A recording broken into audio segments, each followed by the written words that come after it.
And hello, folks. Welcome back to some surprise chicken fun. Yes. So I did a playthrough of this a little while back.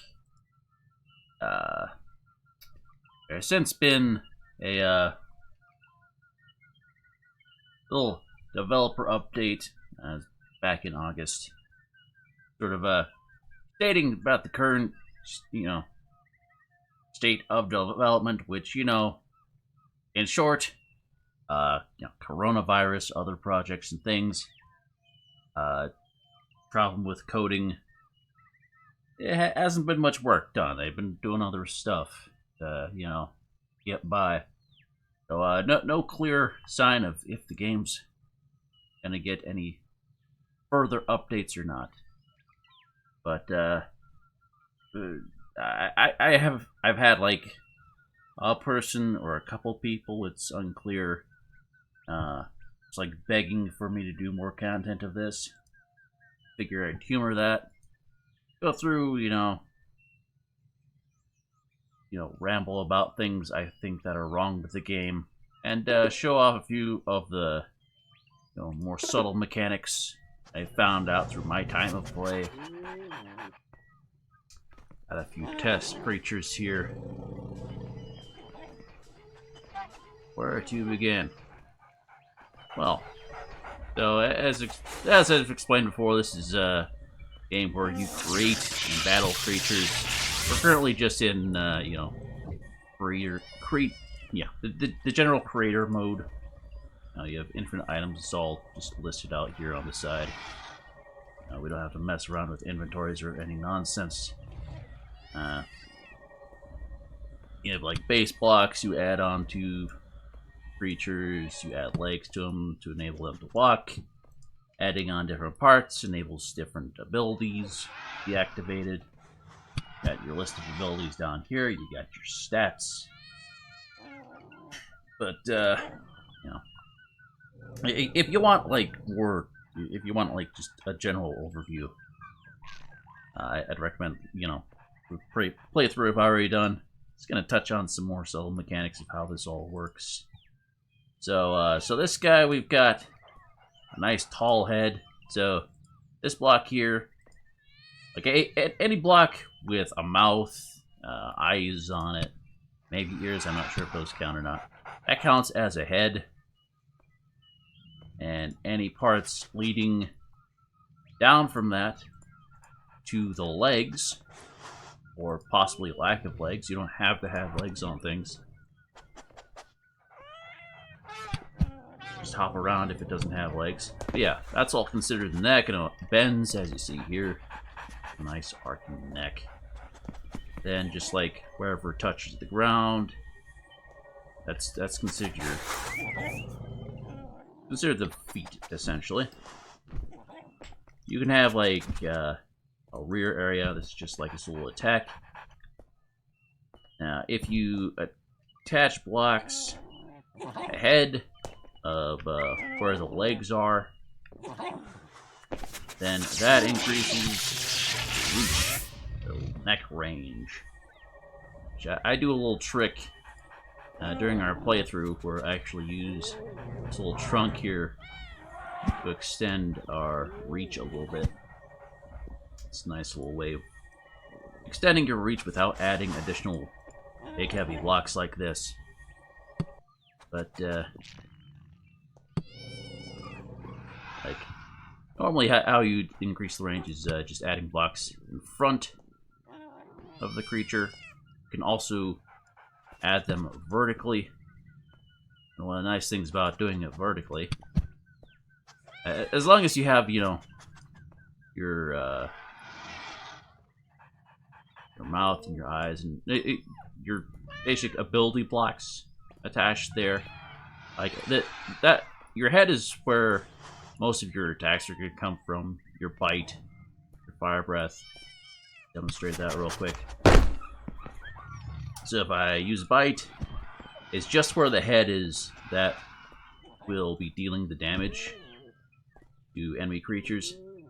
If I use my little water nose, that's the area right there or the actual attack damage is being dealt to. Let me eat my guy here. Just don't eat burger myself. Alright. Apparently they can't do certain special attacks if there are energy bars down low. You see in the green and red on the left hand side. If it's down in the yellow, I guess you can't do certain attacks. But yeah, so we do our fire breath. Fire breath is just in that area. There's no way to expand the area of the attack for that. Certain attacks you can expand the area of, but we'll get to that. Also, we have our wings up top. You can see that little wind space and around our midsection. That's where the actual attack range is. Which is interesting because it's not like based around the head. It's like the center of gravity, I guess, where its midpoint is. So one of the things I like about expanding range this way is like in the main game you run into a bunch of obstacles and your guy has to be able to fit through them, but you often can't because it's really long. But if you make him tall, suddenly you know, you get a lot more range for your buck. And also, you can actually expand, like, you can't place down parts outside of this building circle.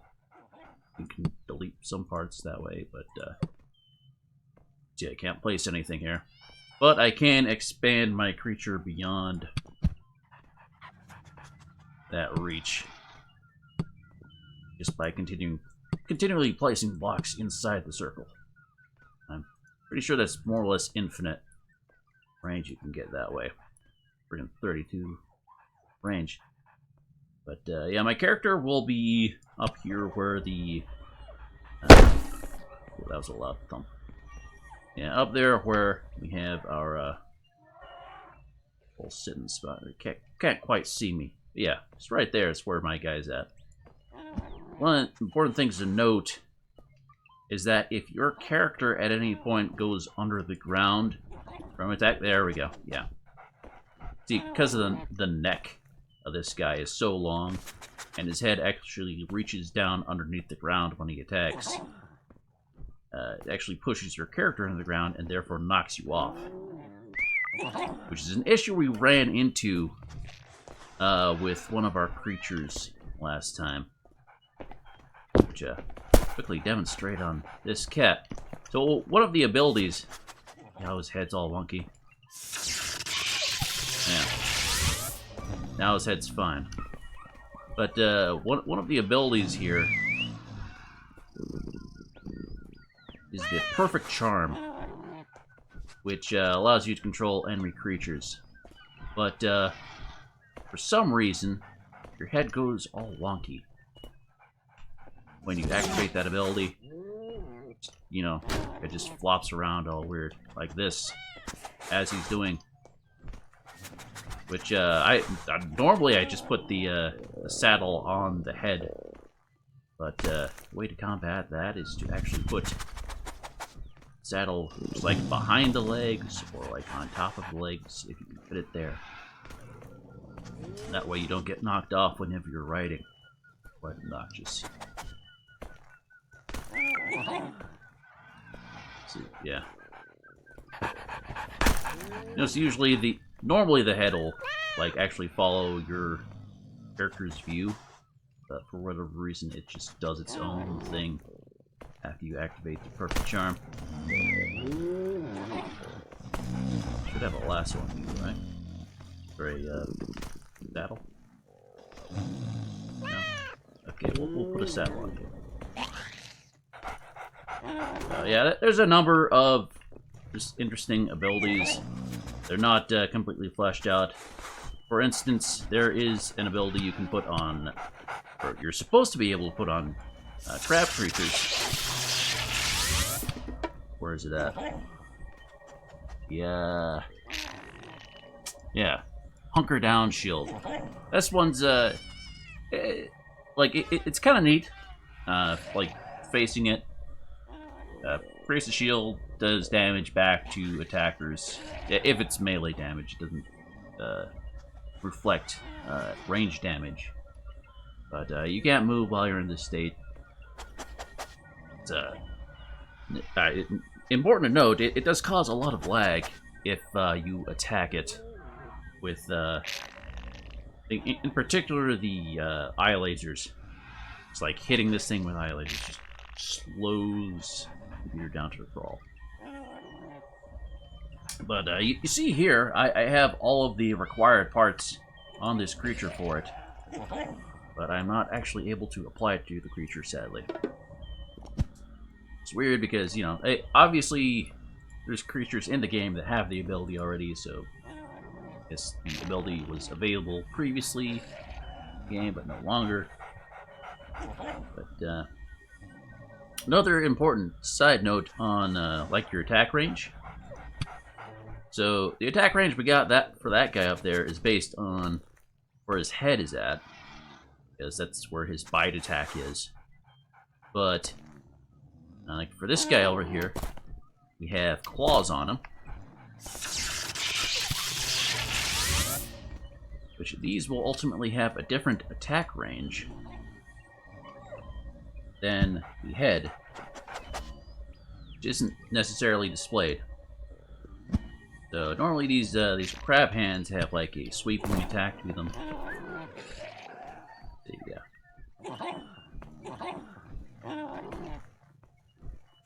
It's more or less like the bite attack. When your creature has legs, it sort of launches you forward a little bit whenever you do a basic attack. The claws are like slightly stronger than bite. The placement of them also affects their range. So if I were to put the claws out to the side here, they'd have like their own range, which isn't displayed here. Additionally, it's the same case for tails. So there is 2 tail attacks. You got the dragon one, and you got a Mecha Dino tail deck. The dragon one, like it's a bleed effect, which is pretty minimal. The tail strike, yeah, that one you can actually use to. Actually, I'm pretty sure all these strikes you can use to break down rocks. But generally, you want to avoid using it for that purpose, just because since they're sweeping attacks, they do deal damage to an area, and will likely destroy the drops from the rock in the process. But yeah, so for here you can see the tail has its own range. Even though we didn't increase the creature's range, the tail itself has an increased range, which is quite nice.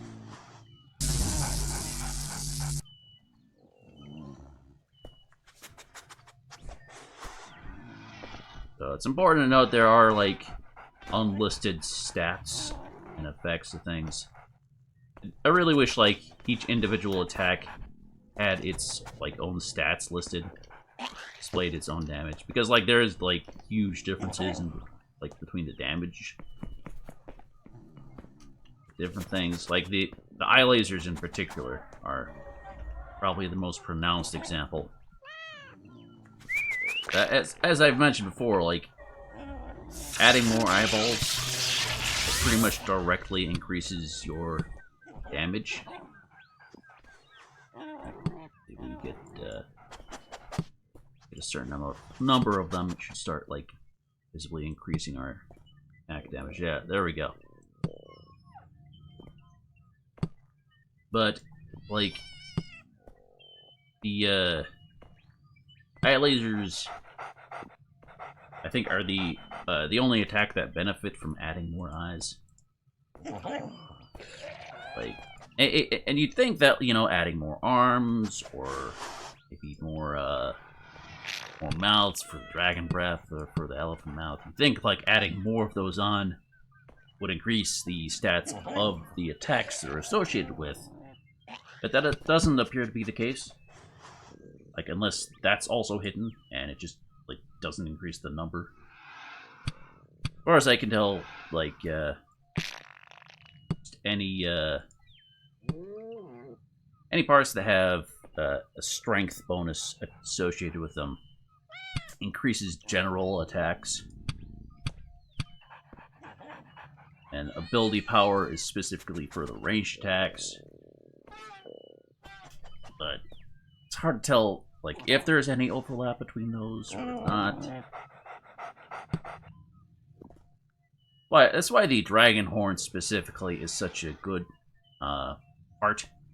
It has high strength, high ability power, very low mass. Just throw tons of these onto your creature and have, you know, guaranteed attack bonus. It's like, really, like, increasing attack is like sort of the most niche, I guess, stat to increase. Just damage output. Like, defense is super easy. All you need for defense is just a bunch of body parts. Which, the crab parts are actually the highest defense because they add, like, the most armor to them. But that, it does affect your weight. This thing, which, weight is, like, your creature power listed here. Which, that uses up your Life Shaper limit, which, in the main game, your Life Shaper limit is, like, all the points that each part requires, or the point cost, basically, for building, period. Important to note, the slowest that a creature can be is 2 meters per second here, just from hopping. Like, adding a bunch of weight to this doesn't affect that at all.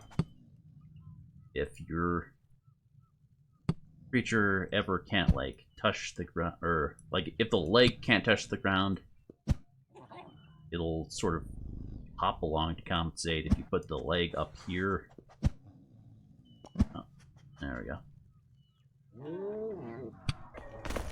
Sure, like,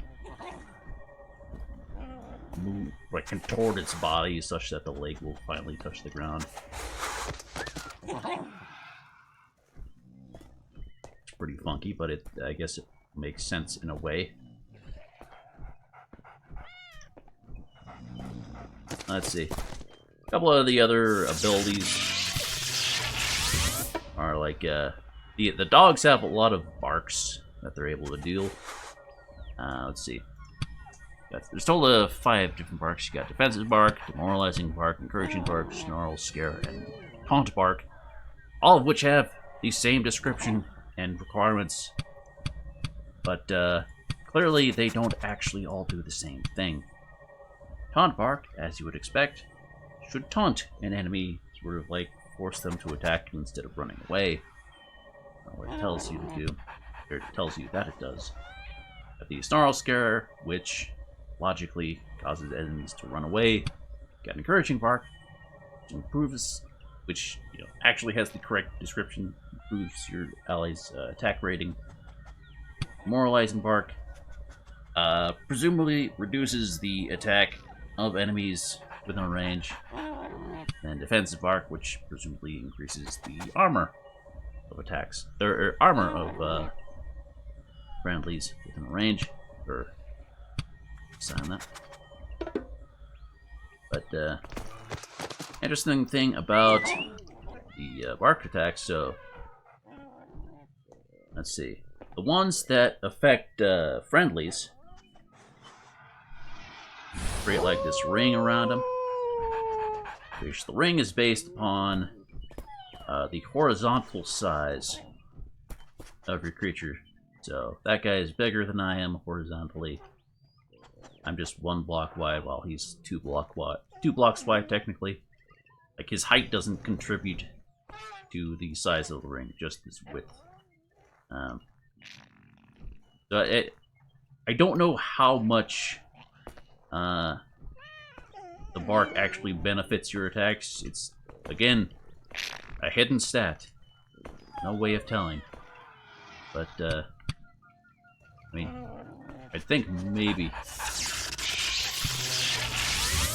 we sit here and wait. Maybe it'll, like, change our attack rating when the effect wears off. But, yeah, it's possible that yeah, doesn't look like that. But, like, it's possible that, increasing the width of our creature would also, increase the area of the other barks that don't have that ring. Something I would have to test. Seems likely, though. So now if we use one of our bark attacks, we have a huge ring. Wait, actually, yeah, down to 2 speed now, because we added a bunch of weight to our guy. Yeah, so now we have this huge ring. It doesn't add rings to guys, or add rings to friendlies, like, once they enter the area. It's just when you do the initial bark. But if you want to have, like, you can use this to just affect your own character, I believe. But if you want to have it, you know, affect the other creature that you have out, or, you know, possibly other random creatures, other random friendly creatures, definitely want to increase the horizontal size of your dude. But presumably, the benefit from that bark would also be increased by special attack. Again, it's not stated. That's something I would have to do a bit of testing in game for. Actually, I can summon, or I can change these creatures to enemy, can't I? Let me see. I seem to recall that being a thing. Let's see.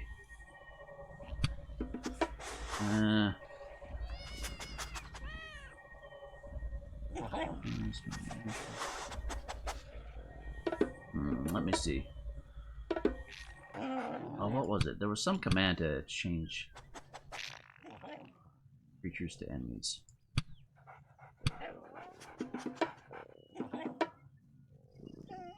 Spawn creature. Ah, there we go. Wild. Okay. Right, so we can spawn creatures wild. I guess this would be a good scenario to test some of these guys out at. Let's see. Add these parties. We can only have 2 creatures out at a time, so just adding these to our party. So, remove them.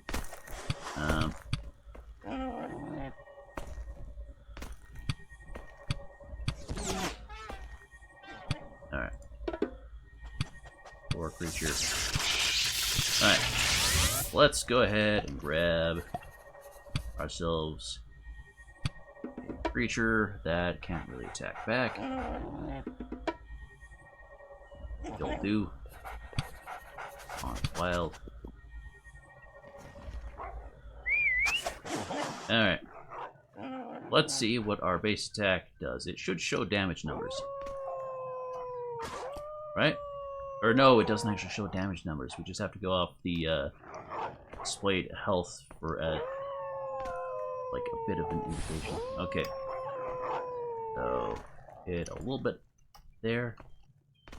Can we actually catch up? We're super slow in Survey. Okay. So, hard to tell exactly. I think that's maybe like another 25 to 50% damage. That shouldn't be bad. Like I find like the highest DPS you deal is typically with your bite attack.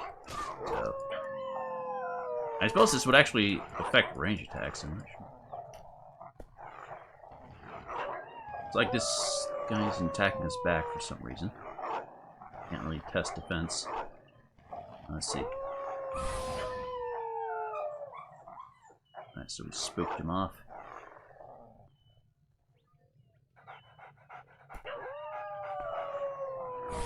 That should be...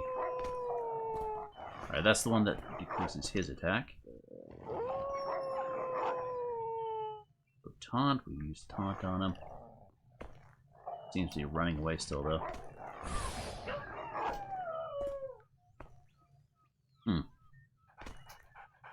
I wish it displayed the effects. Like, I don't know, maybe by their health bar. Something. Yeah, just HP and damage numbers would be great right now. Yeah. Now we don't have our damage bonus. Oh. Yeah, the bark that increased our damage didn't seem to do all of that much. But you're hungry, aren't you? Yeah. As I mentioned, your creature does attack slower when they're low energy like that. I don't think it affects their damage at all, though. And let's see. So we can try out a few of the other attacks. What happened I really messed with? Oh, one of the funner ones that, like, I've considered using, but it's a little bit on the dangerous side, is, see, there's that electric attack.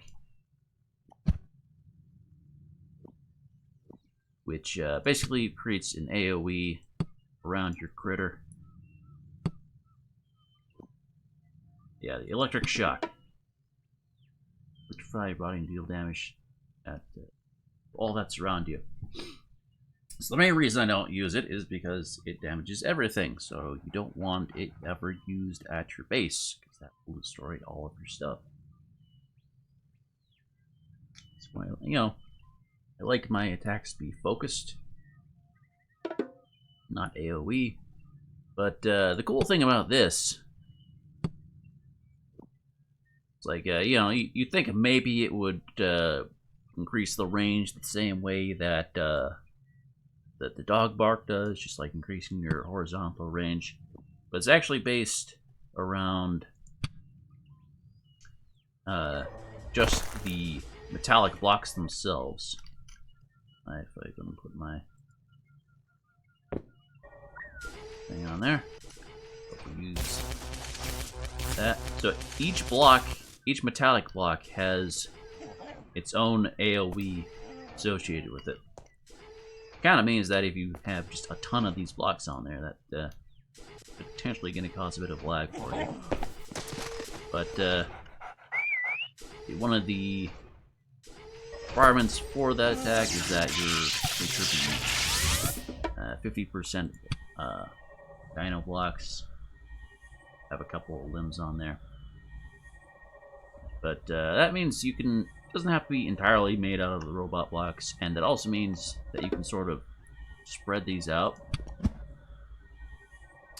So if I were to do, I forget exactly what the range is. Let me see.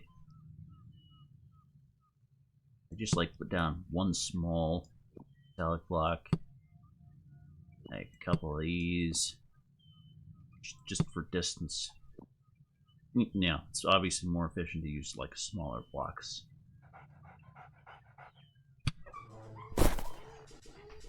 But that should be about the range that these can do. Oh, wait, don't.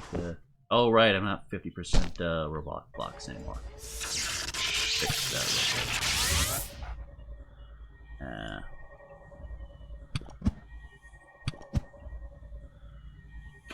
But yeah, so like one thought for a build with this is just to like make a bunch of offshoots, since the AoE is based around the individual blocks themselves. Make like a bunch of spread out blocks, keep spaces in between them, like wipe out a huge area.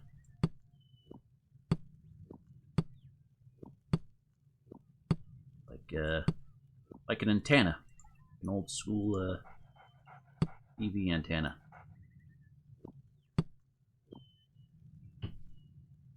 Just continue to spread them out like that. It doesn't deal more damage the more AoEs hit the enemy. It's just if any AoE hits them at all, then deals full damage.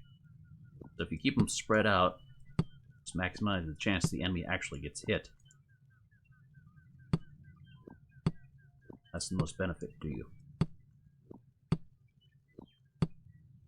And you know, if you just feel like destroying a forest, this is also a way to do it. Which I think should be like about 1.5 of the extra large blocks, I think, for the distance of the AoE.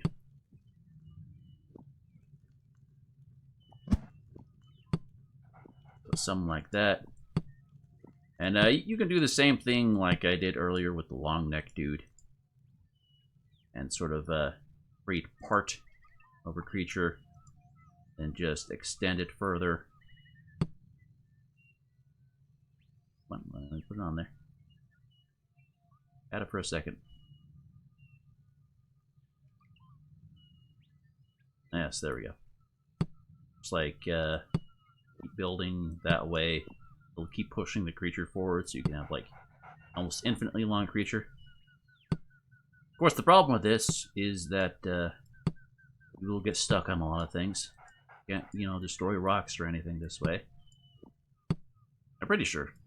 I'm pretty sure the electric shock can't destroy rocks. But either way, you can. Or can you? Can you do this? I think might be limited horizontally. Now I think about it. Yeah. Okay. It's about as far as we can get horizontally.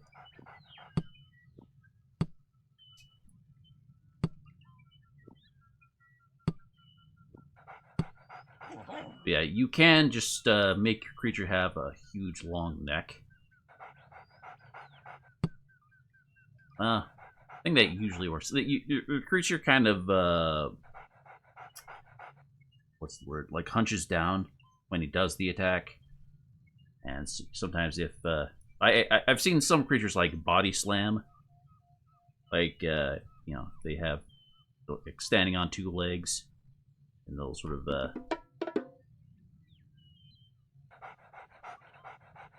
slam their whole upper body down, like towards the enemy, sort of cover them with the AoE that way.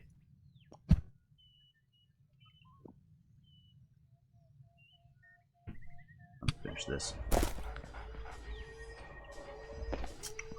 Horrible monster. Okay, yeah. Thankfully he sits down for a second. We can put this on. Weirdly, there's not a way for me to put this onto the creature in the regular menu. But yeah. Alright. Let's hop on. Let's see how funky our camera gets. Yeah. Yeah, I mentioned before, like, the camera is based around like the legs, typically.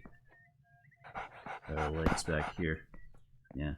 I guess this instance is based around the saddle, roughly. Very floaty camera right now.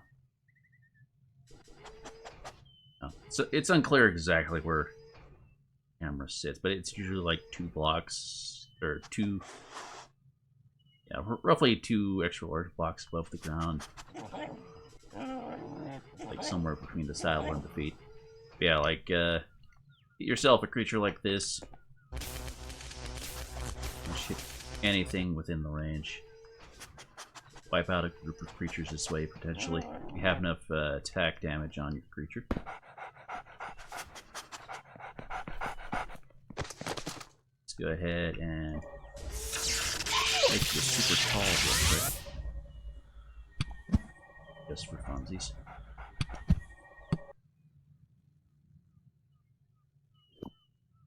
Ooh. Where'd you go? There we go. Kind of interesting how this build mode functions. Or whenever you exit build mode, you end up having your player placed where your camera is, I think. Cameras ever see your player there. But yeah, if you ever put your camera super up high, you end up falling quite a ways. In the main game, that can do a lot of damage.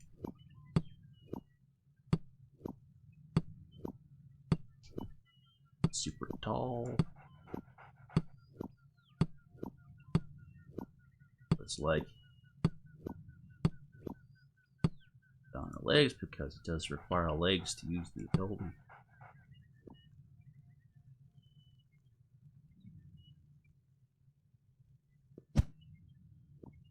Go.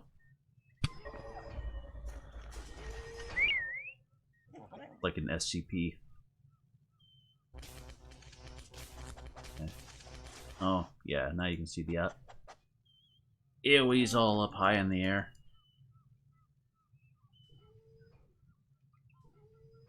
Let me dismount. There we go. Now I'm all the way up here. Too far from the ground. Great orb. Thankfully I can't die in this mode. But if we were to put a head on the top of this,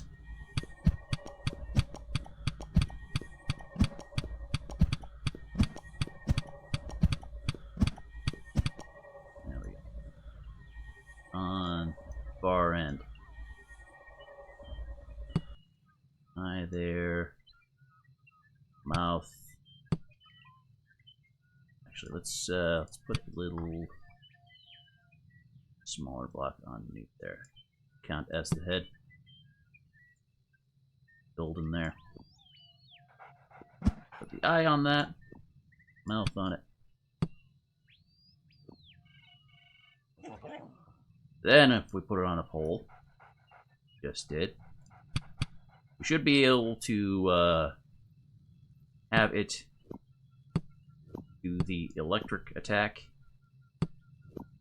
right after doing a bite, therefore like be leaned down, thus increasing its range. Our range is 26.7 right now. Put on the legs back here. Could increase it, right? No?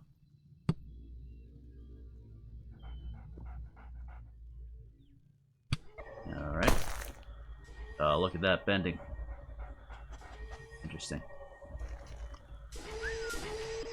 Take a ride real quick. Dry. Oh, that's pretty wild looking. Oh.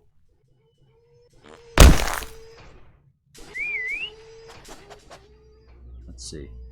So it's right click. Huh. It's not letting me bite. Just throws me off whenever I use a bite attack. I hope if I set him up a little bit.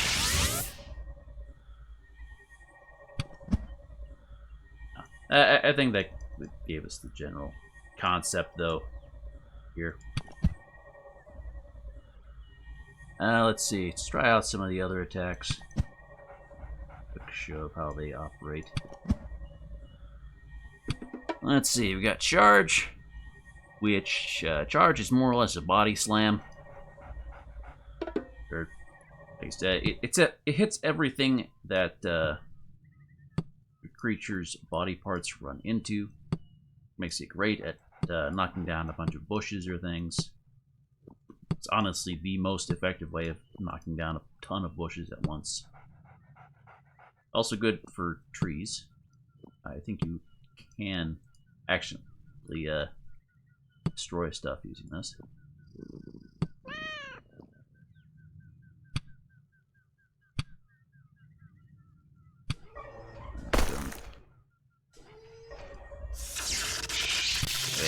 Use any kind of charge. All you need is a horn. Throw that on there, put a saddle on. Just like anything that our body parts touch will get damaged by this. There's not friendly fire, of course. Just make yourself a super wide boy and clear a bunch of bushes that you place down. Makes farming way easier.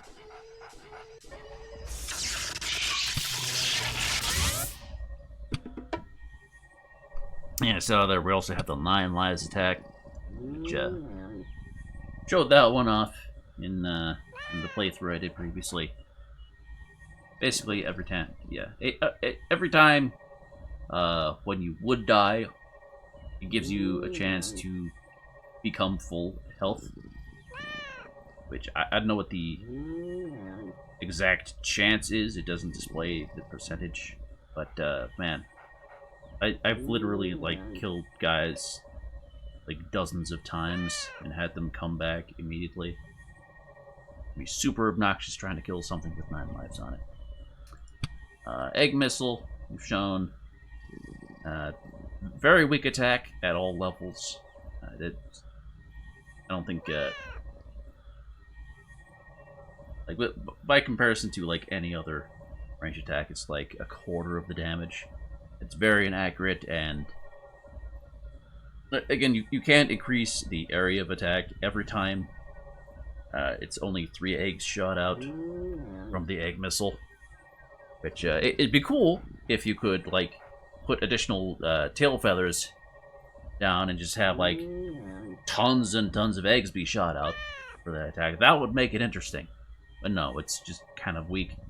Also, it's, like, impossible to hit anything, like, doing manual aim. Pretty much always want the creature to aim if you have egg missile. There's no chance you're gonna hit anything. The head bash, it's a nice little stun. All this like stun abilities are functionally the same. Keep guys from attacking for 2-3 seconds. Really nice, you know, stun them, do a bunch of attacks or melee attacks, usually get enemies down. Web sling, I've run into that, like halves your speed roughly. Terribly scary. By the Storm Gust, we showed that off earlier. Have 4 rings on your guy. Knocks enemies away. It's good if you're going for a build that, you know, you just don't want your enemies close by. You know, do a far range build, add some Feather Storm Gust, Fire Breath, Water Hose. Enemy never really gets close that way.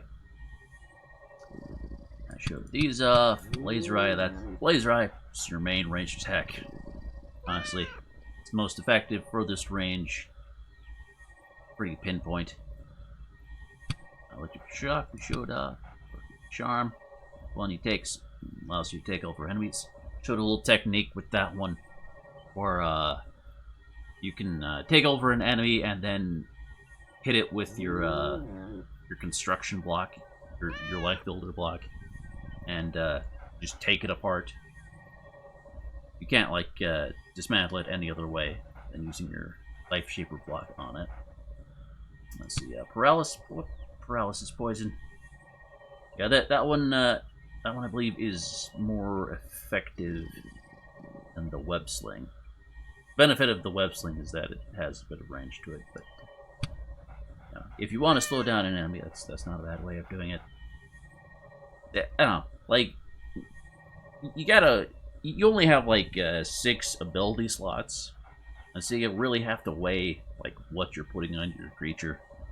So if I want to slow down an enemy or paralyze them or actually stun them, this again just slows down your enemy.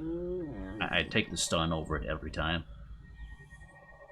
I think it might be possible to get multiple stuns on a creature. Yeah, I haven't tried that. That would be kind of a fun build.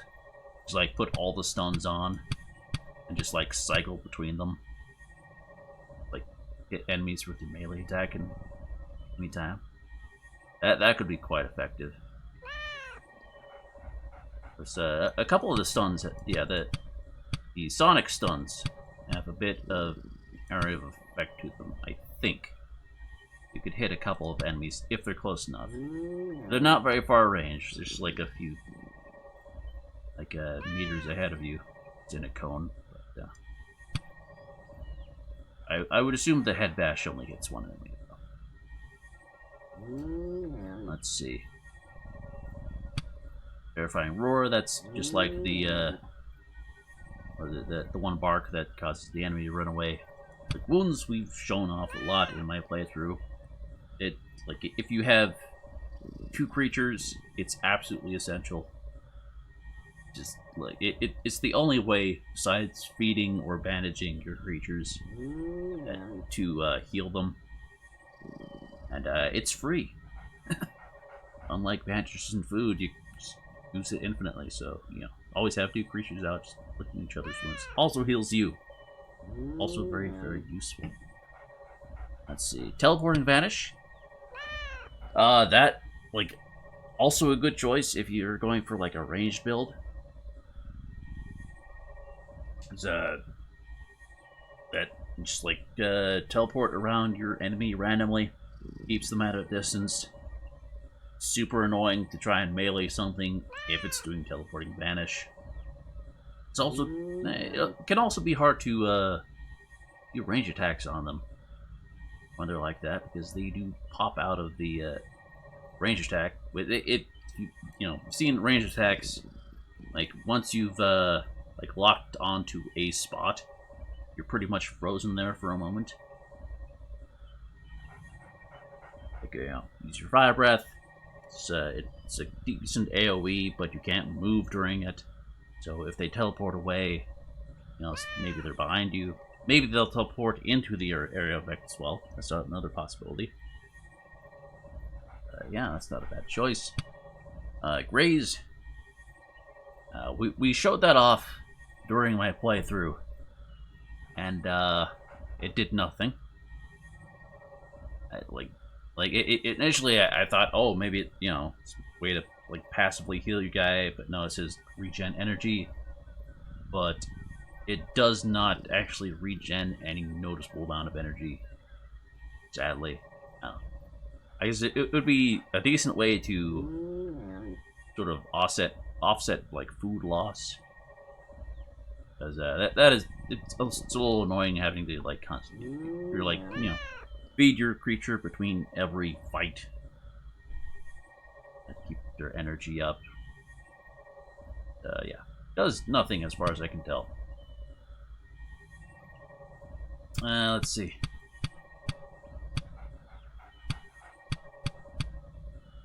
Doesn't show the yeah. Sadly, there's not like a list. There's not a list of traits listed. Or yeah, there's not a description section here for any of the traits. But these are all passive abilities. Your vision. As far as I can tell, yeah, not like a hearing trait, really. Yeah, I'm not sure if vision actually does anything for your creature. They'll respond to commands even if they don't have ears, even if they don't have eyes. Which I feel like that should be a thing. It seems like an obvious, like mechanic to put into a game. Your creature has to see an enemy to hit it accurately. Oh, maybe that's just a hidden, like stat or something. Maybe they have less accuracy if they can't see. It's not displayed, so who really knows? I'm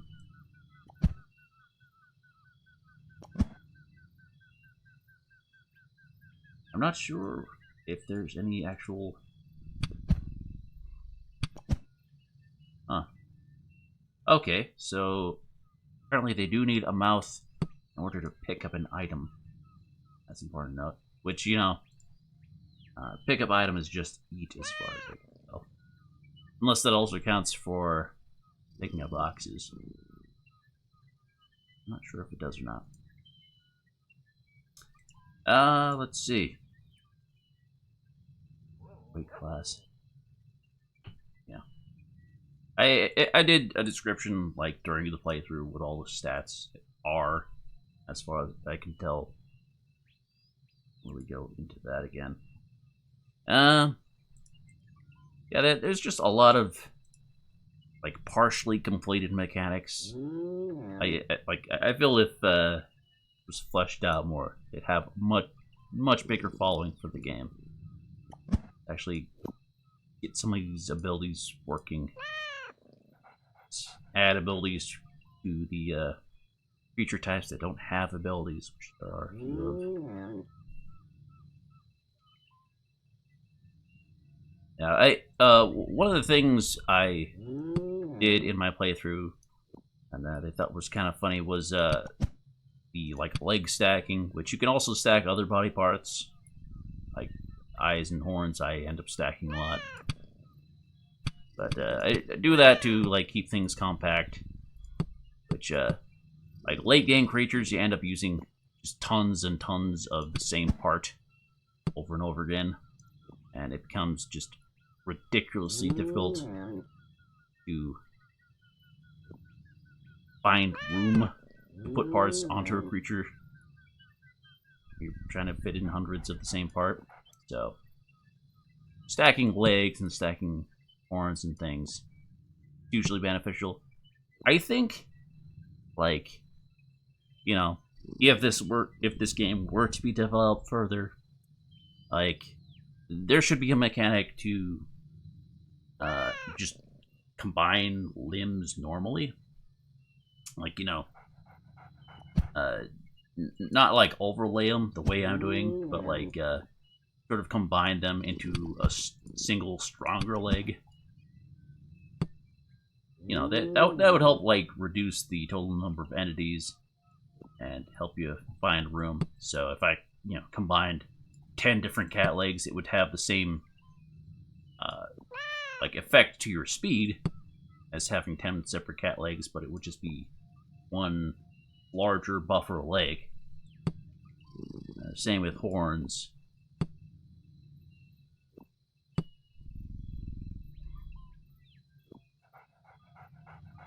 Yeah, like in general, they, you know, I mentioned earlier, ears have no effect aside from your base stats, and there are certain abilities that require certain ears.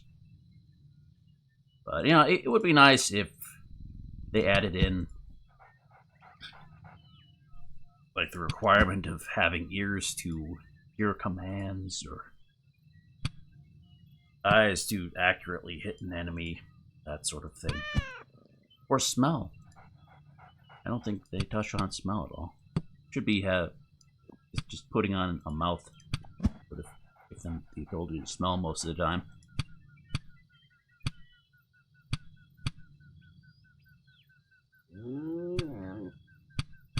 And it's a cool concept for a game. I compare it a lot to Terra Tech, which also, you know, I rag on that game sometimes as well, but you know, it's one of those I could just spend hours on, just being creative, min-maxing creatures. It's just nice open world.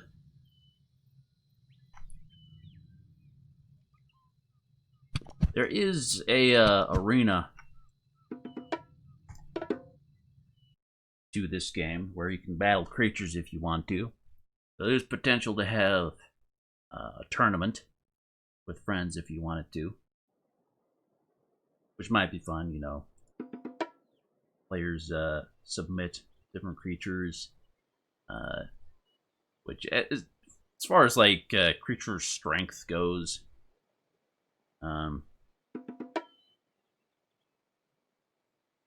yeah, you can do player versus player if you want to. Yeah, like you kind of have to go off of creature power for that, I think. Which let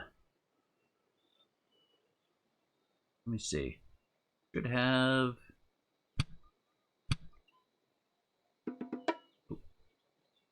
Should have my creatures I created during the campaign listed here somewhere, right? Doesn't always display them. There's Bill. Okay, let's go back to Bill. Power 71. Act 276. Where's my highest attack creature listed? 60. Looks like Bill here is my highest attack creature. I definitely made more creatures in the campaign that aren't listed here.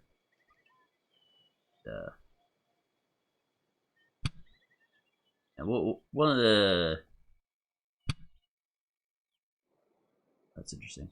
This Bill is higher creature points.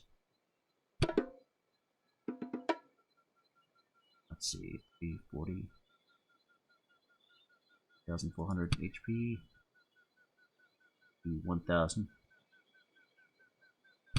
Yeah. So I mentioned in the playthrough,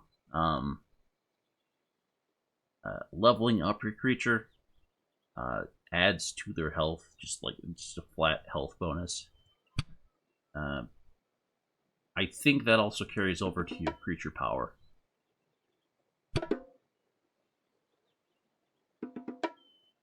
Yeah, if you were gonna hold a tournament, you want to have like a creature power cap. Do a quick playthrough for these two.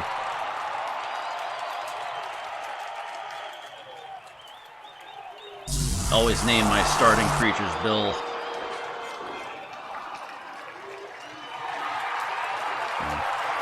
There's Bill 1 with his multi-leg.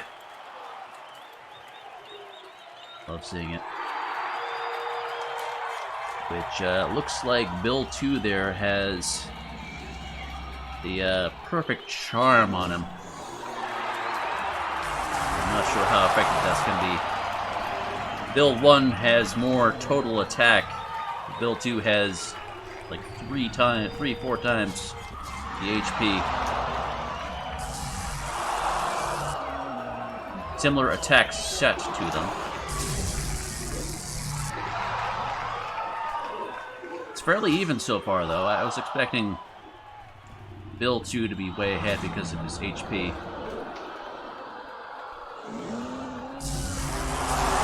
Ooh. Yeah, Bill took a beating there. Ah, there he goes. Yeah, not too surprising.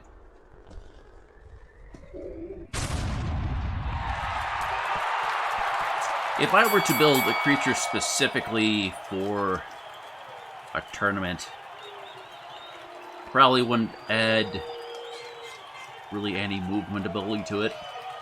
I'd have it be like all range attacks. You know, maybe the teleport, but like, I'd primarily focus on just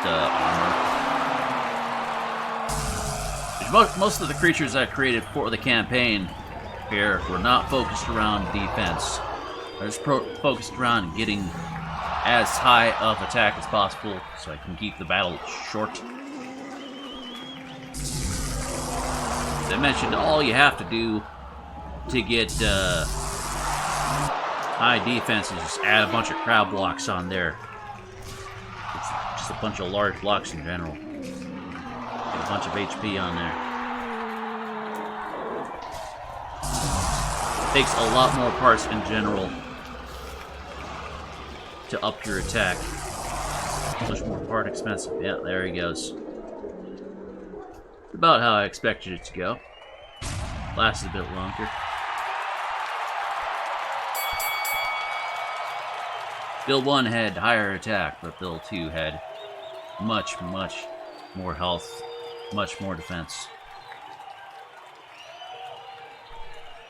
All the parts falling around. Hundreds and hundreds of blocks on these creatures.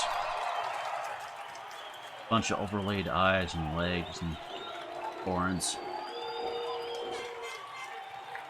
Yeah.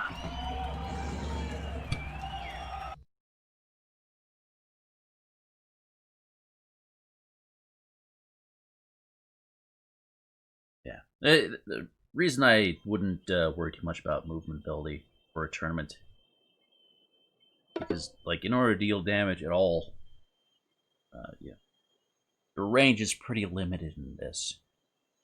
So if you give your creature, the ranged attacks, as long as no,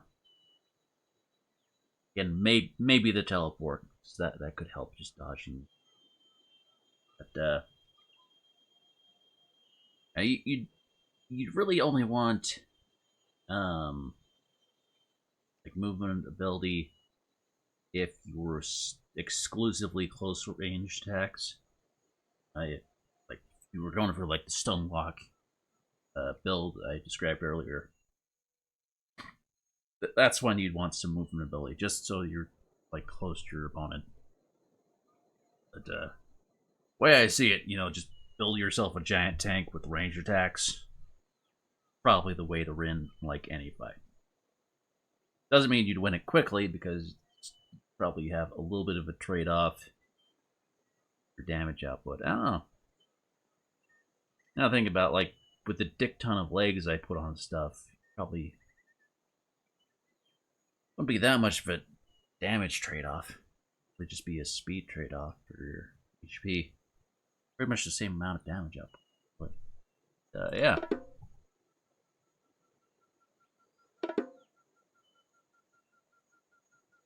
I know if there's a hidden community out there, be kind of interesting to maybe put together a tournament. But with how limited the current state of the game is, though, there's only so many effective designs you could make out of this. I had fun with it for what it is. Pokemon-esque. Minus the final 4. Yeah. Like pretty much all the designs in the campaign are actually taken directly from Workshop, which is kind of fun. So who knows, if you create creatures on your own and upload them to the Workshop, eventually it might be put into the game. Of course, people can download from the Workshop. And that's how you would have a tournament, is just downloading from the Workshop.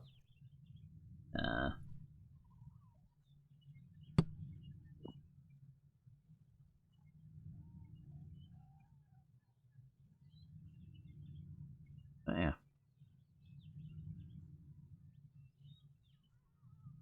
So all sorts of little ways they can flesh this out. I think one of my main complaints about the campaign was just how useless a lot of the player items were. All the creatures themselves are sort of the focus of the game and really should be fleshed out more. It's like, we don't need all these axes and hammers and darts and things. Pretty much worthless. But I mean, a general story would be cool too.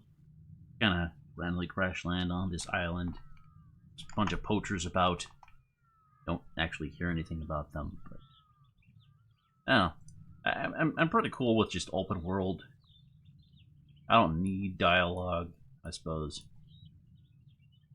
It's like a general sense of what's going on and defending myself from a random crazy world I don't understand. All you need for fun. Yeah.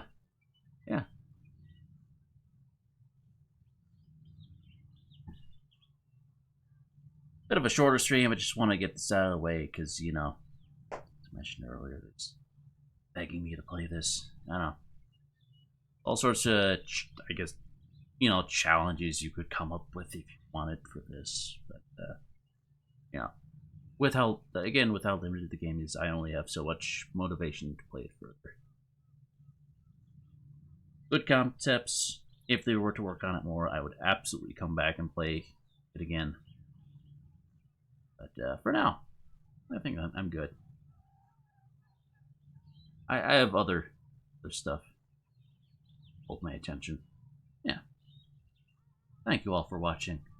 I hope you enjoyed. And I'll see you next time. Probably be back tomorrow with something. We'll see. Have a good night.